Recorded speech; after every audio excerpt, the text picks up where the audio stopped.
নমস্কার, story officially চ্যানেলে আপনাদের প্রত্যেককে স্বাগত। এক ব্যক্তি ব্যবসা করত। অন্য দেশের থেকে জিনিসপত্র নিয়ে এসে সেই ব্যবসায়ী যখন অন্য দেশ থেকে কাশীর দিকটায় তিনি যাচ্ছিলেন, সঙ্গে তার পত্নীও যাচ্ছিল, কিন্তু পথে সমস্ত কিছু লুট হয়ে যায়। সমস্ত কিছু তাদের আর কোনো কিছু করার মতো থাকে না। মনের দুঃখে যখন তারা আসছে, ভক্ত কবিরের দেখে তার শিষ্যদেরকে তিনি প্রবচন করছেন, উপদেশ দিচ্ছেন। তখন ভক্ত কবিরের সামনে গিয়ে তারাও বসে এবং ওই ব্যবসায়ী কবিরকে তার সমস্ত কথা বলে যে এখন আমি কি করব, আমার কাছে যদি কিছু পয়সা থাকতো বা পত্নীর গায়ে যে গয়নাগুলো ছিল সেগুলোও থাকতো, তাহলেও আমি সেগুলো দিয়ে কিছু জিনিসপত্র নিয়ে আমি নতুন করে শুরু করতাম, কিন্তু আমার তো আর সেদিকে আর কিছু নেই। তাই আমি এখন এটাই ভেবেছি যে আমার এখানে অজানা, আমি এখানে কিছু চিনি না, তাই এখানের যদি কোনো সেট আপনার জানা থাকে তাহলে আমাকে বলুন। আমার স্ত্রীকে তার কাছে বন্ধক রেখে আমি কিছু টাকা নিয়ে আমি ব্যবসা শুরু করব এবং তারপর সেই ব্যবসার টাকা দিয়ে স্ত্রীকে ছাড়িয়ে নেব।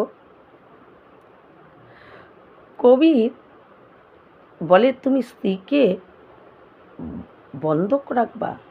বলে, এছাড়া তো আমার আর কোনো উপায় নেই, আমার কিচ্ছু করার নেই, একটাও পয়সা নেই বা কোনো কিচ্ছু নেই, সমস্ত কিছু লুট হয়ে গেছে। তখন কবির তাকে বলে যে তুমি এক কাজ করো, তুমি রাস্তা দেখিয়ে দেয়, এদিক দিয়ে যাও, বাঁদিকে মুড়বে, ওখানে দেখবে অনেক সেট তারা এই বন্ধক দিয়ে টাকা পয়সা লেনদেন করে, তাদেরকে পাবে। তখন সেই ব্যবসায়ী কী করে, তার স্ত্রীকে নিয়ে গিয়ে সেই কবিরের কথা মতো সেই জায়গায় গিয়ে সেই রাস্তায় গিয়ে দেখে অনেক সেট, এবং তাদের একজন সেটের কাছে তার স্ত্রীকে বন্ধক রেখে সে অনেক অর্থ নেয়। অর্থ নিয়ে সে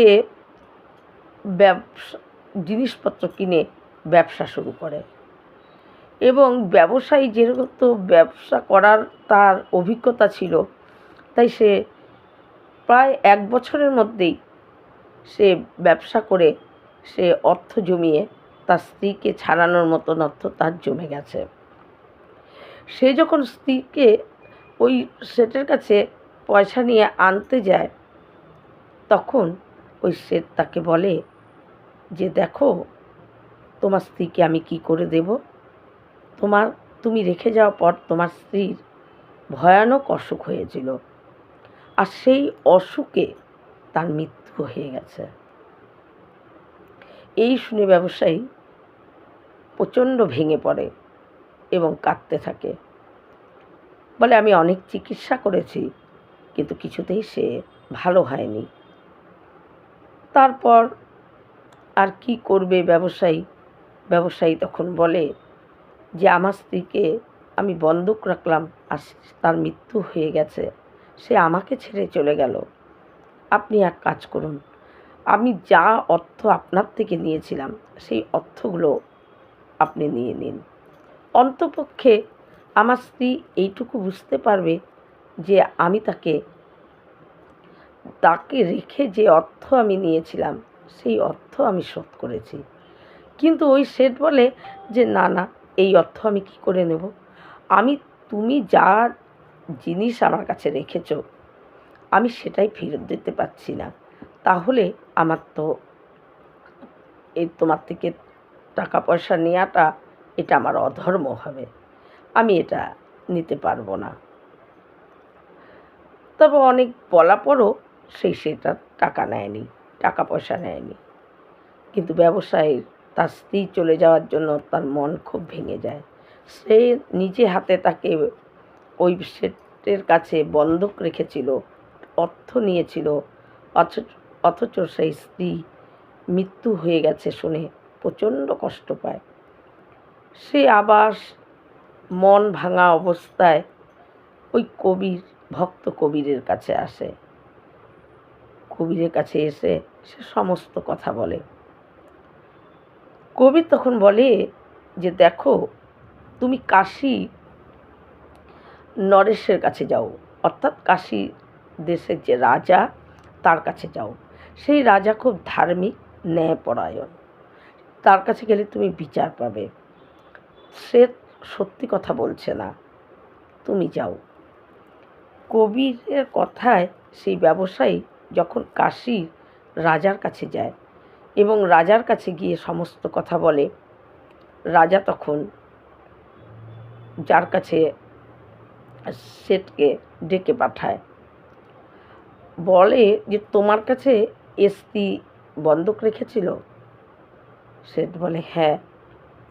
বলে, তাহলে কি হয়েছে যে তুমি তাকে ফেরত দিচ্ছ না কেন?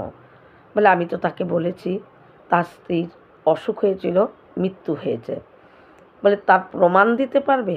বলে, হ্যাঁ, আমি প্রমাণ দিতে পারবো। 5 জন প্রমাণ। 4 জন তাকে ঘাড়ে করে শ্মশানে নিয়ে গিয়েছিল, আর তাদেরকে ওই 4 জন তাকে পুড়িয়েছিল, শ্মশানে নিয়ে গিয়েছিল। আর যে তাকে চিকিৎসা করেছে বৈদ্য, তাকে এই নিয়ে আমি 5 জন আপনাকে সাক্ষী দিতে পারবো। বলে, ঠিক আছে। যখন 5 জন এই সাক্ষীর কথা শুনে ওই কাশীর রাজা মনে মনে ভাবে যে এই শেঠ সত্য কথা বলছে। এর কাছে যেরকম 5 জন সাক্ষী আছে, তাহলে এ ঠিকই বলছে। কাশীর রাজা ব্যবসায়ীকে ভালো করে সান্ত্বনা দিয়ে বুঝিয়ে বলে যে, কি আর করবে, যে চলে যাওয়ার সে চলে গেছে, এখন তোমার তো আর করার কিছু নেই, এই বলে ব্যবসায়ীকে পাঠিয়ে দেয়। ব্যবসায়ী আবার সেই কবির সাহেবের কাছে আসে। কবিরের কাছে এসে আবার সমস্ত কথা বলে যে তার 5 জন সাক্ষী আছে, রাজা সেই সাক্ষীকে ডেকেছে। কবির এই সমস্ত কথা শুনে ওই ব্যবসায়ীকে বলে যে, তুমি রাজাকে গিয়ে বলো যে একদিনের জন্য বা কিছু ঘন্টার জন্য আমাকে যদি রাজগদি রাজা ছেড়ে দেয়, দিবে কি? সেটা দিবে কি না তুমি রাজাকে গিয়ে বলো, ছেড়ে দিতে বলো। ব্যবসায়ী খুব চিন্তায় যায়, কারণ এবার তো আর বিচার না, রাজার রাজগদ্দি সে কি সহসা কেউ ছাড়ে? কিছু ঘন্টার জন্য হলেও সে কি ছাড়তে রাজি হবে? চিন্তা করতে করতে সেই ব্যবসায়ী গিয়ে রাজাকে বলে, রাজামশাই, আপনি যদি কিছুক্ষণের জন্য আপনার রাজগদি, আমি চাচ্ছি না, এক সাধু মহাপুরুষ, তাকে যদি আপনি কিছুক্ষণের জন্য দেন, তাহলে সে ন্যায় বিচার করবে, আপনাকে শিখিয়ে দিবে যে কেমন করে ন্যায় বিচার করতে হয়।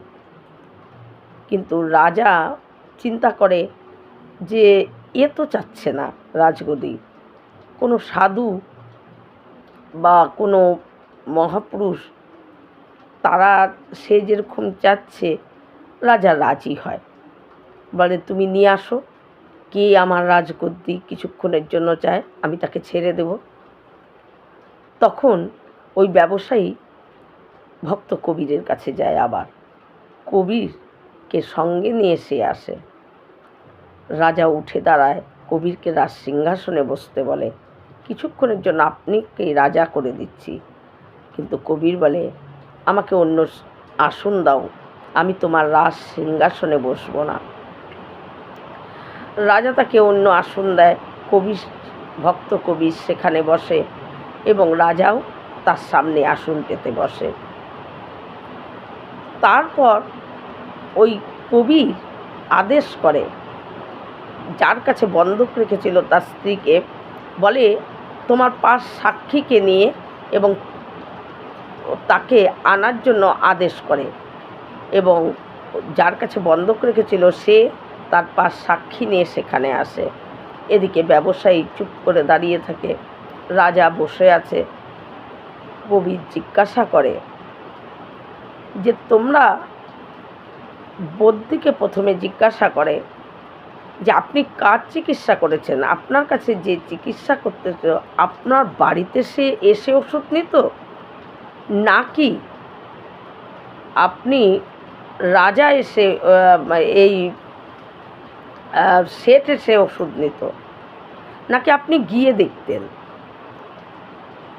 বদ্যি বলে যে না, যে আমাকে একদিন বলেছিল যে বদ্যি ভয় পেয়ে যায় এবং ভয় পেয়ে তখন বলে যে আমি যেতাম না এবং যার ওষুধ সেও আসতো না, এই সেট আমার কাছ থেকে ওষুধ নিয়ে যেত।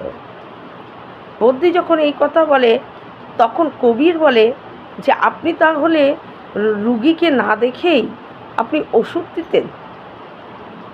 আপনি যদি রুগীকে না দেখে ওষুধ দেন, সেই ওষুধ তো বিষের কাজও করতে পারে,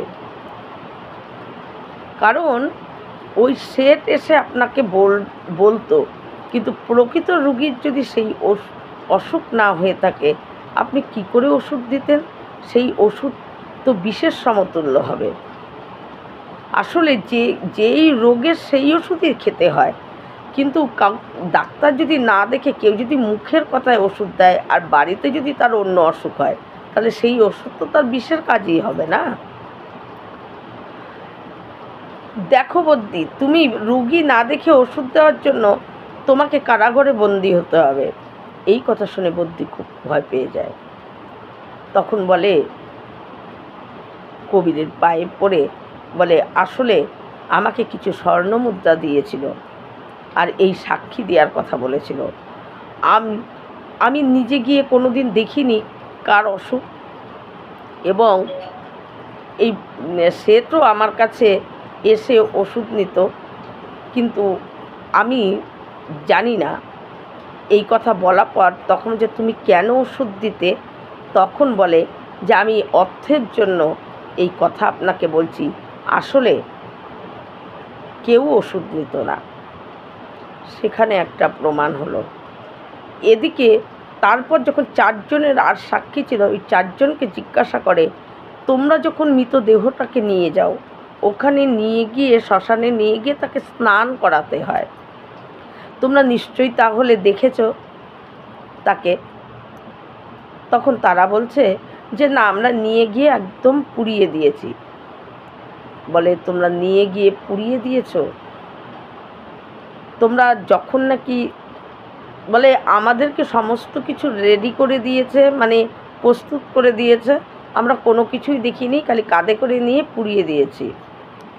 তখন কবির সাহেব বলে তোমরা পুরানোর সময় যেরকম দেখনি, তোমাদেরকে যদি একটা তাজা মানুষকেও শুইয়ে দিয়ে মুখ বন্ধ করে তাকে অজ্ঞান করে দিয়ে যদি তোমাদেরকে বলে পোড়াতে, তোমরা পুড়িয়ে দিবে? তোমাদের মৃত্যু শাস্তি হবে এই কাজ করার জন্য। এইভাবে তো কাউকে না দেখে তোমরা কি করে কাঁধে নিয়ে তাকে শ্মশানে গেলে? সে মৃত না জীবিত সেটা তো তোমরা দেখবে। তখন তারা আবার জোরহাত করে বলে যে না, আসলে আমাদের কোনো দোষ নেই, আমাদেরকে ইনি এটা বলতে বলেছে। তখন সেই শেঠকে বলে যে এবার তুমি আসল কথা বলো। তখন শেঠ বলে যে হ্যাঁ, এ স্ত্রী জীবিত আছে, আমি এদেরকে সাজিয়ে বলেছিলাম। শেঠকে কারাগারে বন্দি করে দেয় আর তার স্ত্রীকে এনে ওই ব্যবসায়ীর কাছে দিয়ে দেয়। দিয়ে কবির সাহেব রাজাকে আবার সিংহাসনে বসার জন্য অনুরোধ করে।